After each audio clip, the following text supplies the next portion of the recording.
I remember when I entered the chamber, this gentleman, head of the Centenary Commission, came up to me and said, "You don't mean to say you come here to say Columbus did not discover America?" I said, "Yes." He said, "You must be mad." I said, "You look mad to me too." As a result of my presentation, Congress decided to delete the word discovery from official documents.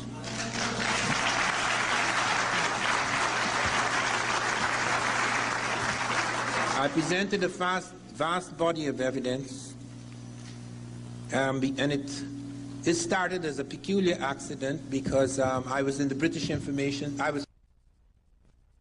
Services, then I was in the British Information Services, and never intended to come to America. I'd heard such dark things about America, but I'd heard dark things about most countries. Anyway, I was on my way back.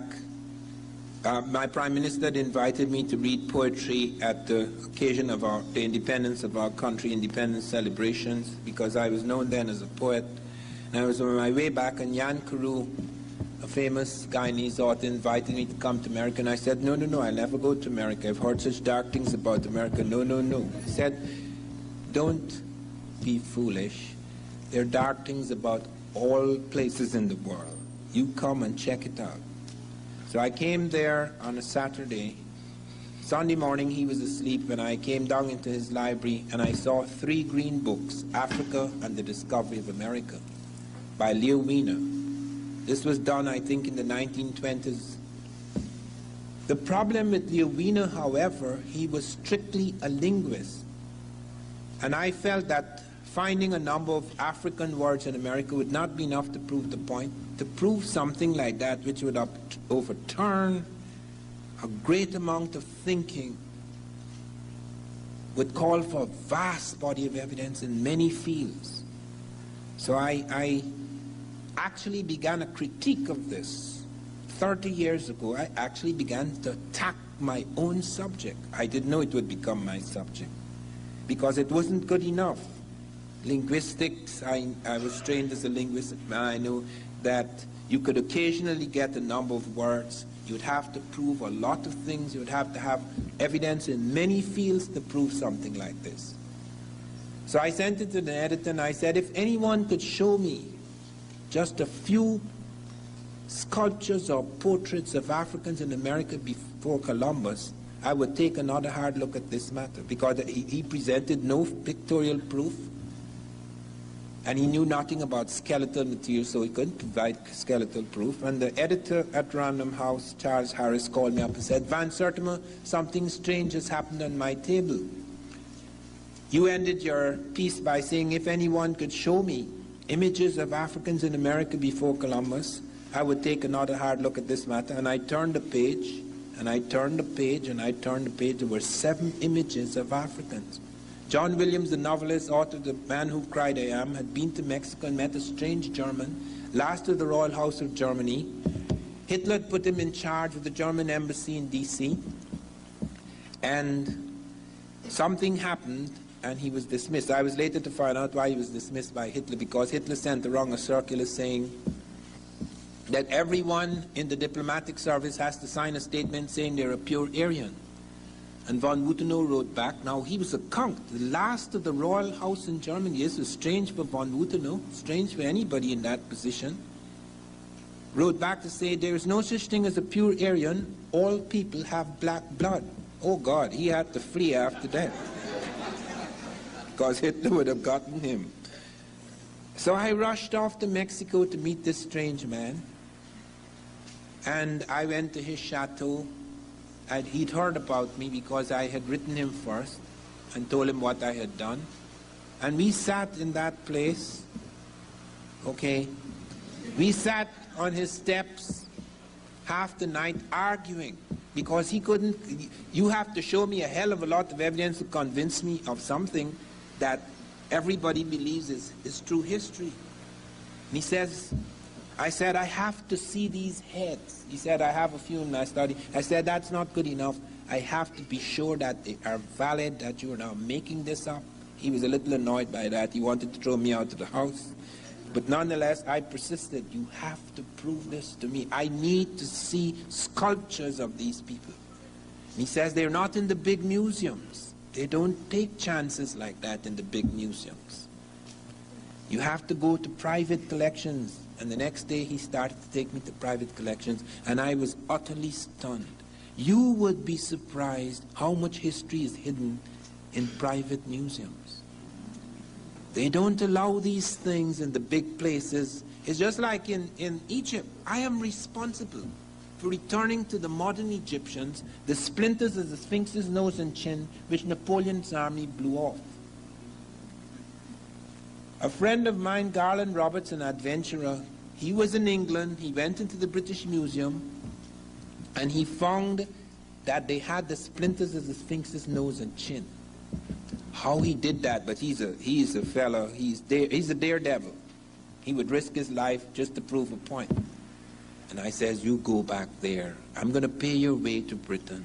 You go back and photograph the damn thing. Pretend you are a, messenger boy, whatever it is, get a job there, get the damn thing. And he brought back startling pictures. And I called Sheikh Anta Diop, the head of the radiocarbon laboratory in Dakar. He's dead now. He was the leading African scientist.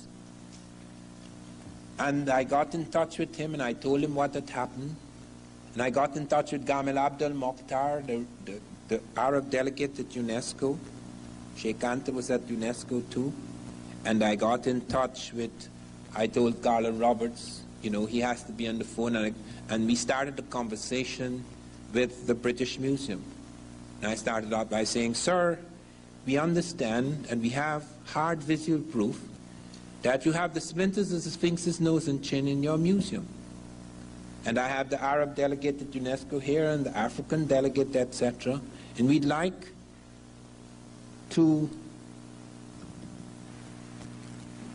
negotiate the return of the splinters of the Sphinx's nose and chin to the Egyptians. Now, Keika. Now, Van Sertima, we can't do that.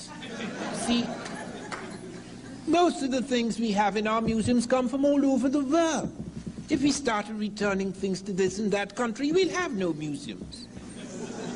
I said, sir, we're not asking you to destroy the museum. This is a specific object. This is a matter of the very gravest importance. I have on the line with me Gamal Abdel Mokhtar, the Arab delegate, Sheikh Anta Diop, the African delegate, myself, Garland Roberts, who has proof that they were the pieces. It's me, he photographed them. And he said, well, we will consider it. Do you know? Sheikh Anta spoke. I had a French translator. Sheikh Anta spoke. I spoke. Garland Roberts spoke. Do you know the Arab delegate? We're returning it to the bloody Arabs, He never said a bloody word. Because the Arabs are not Egyptian. Don't make any mistake about that. It's just like we're in this room here. This is America. It would be hard to find a Native American in this room. The world has changed dramatically. There have been half a dozen invasions of Egypt, the Persians, the Greeks, the Syrians, the Persians, the Greeks, the Romans, the Arabs. That is not Egypt. Egypt is no longer Egyptian. They have not a damn thing to do with the building of the pyramids. We now have hard proof, very hard proof, that Egypt was African when the pyramids were built. There is no question about it. This is not guesswork. This is not theory. We found the skeletons in the ancient graves. We found sculptures, which you'll never see when you go to Egypt. They don't put those things on display. But now we have the hard proof. And I'll deal with that later when we come to deal with the Egyptian section of this lecture. But I appeared before the Congressional Committee and I presented 12 witnesses, all European. Because they're going to say I'm Afrocentric if I show them this African said this. No, no, no. I'm going to take the very people that you think you will listen to. Columbus is the first person. I said, that's how I began. I'm not the first person to suggest there were Africans in America before Columbus. Christopher Columbus is the first person to say that. He actually says in the Journal of the Second Voyage that when he was in Haiti, Native Americans came to them and told them that black-skinned people had come from the south and southeast trading in gold-tipped metal spears. Columbus may or may not have believed, but he actually collected samples of these spears. They were sent back to Spain. They were meticulously, microscopically examined in Spain. And they were found to be identical, not just similar, identical with spears being forged in African Guinea. Of 32 parts, 18 were of gold, 6 of silver, and 8 of copper. Not only were they identical metallurgically, the words the Africans were using for these spears were the words the Americans were using. African word for gold, Ghana. That's why it's called Ghana. Gold Empire, the Golden Empire. And I checked it out in several African languages. Sarakole, Soninke, Gadzago, it's Kane. Vayan Mende, Kani. Kisi, it's Kani. Kono, it's Kanin. Fuel, it's Kane. That's the word for gold. And that's the word the Americans are using. And they have their own bloody gold word. Why are they using this strange word? And presenting material which, when checked out, when the metallurgists checked it out in Europe, they found the spears were identical in their ratio of gold, silver, and copper alloys. How could you have linguistic and metallurgical identities like that? It is utterly impossible. Not only that, I then went beyond that. I not just showed Columbus. Ferdinand wrote a book about his father, and he said, my father told me that he saw Negroes north of Honduras. Columbus knew what a so-called Negro looks like. He was in Africa. That's how my book began. Columbus sitting at a table in Africa, arguing with the Portuguese. I tracked this man down. It is possible when you become very famous, people could track every little thing. Who you slept with, who you tried to kill, who slept with your wife or your husband, everything. And one found a hell of a lot of stuff on this clown, or rather this villain. He did some horrible things. He's known as the Great Discoverer. Ferdinand said, my father told me he saw Negroes north of Honduras.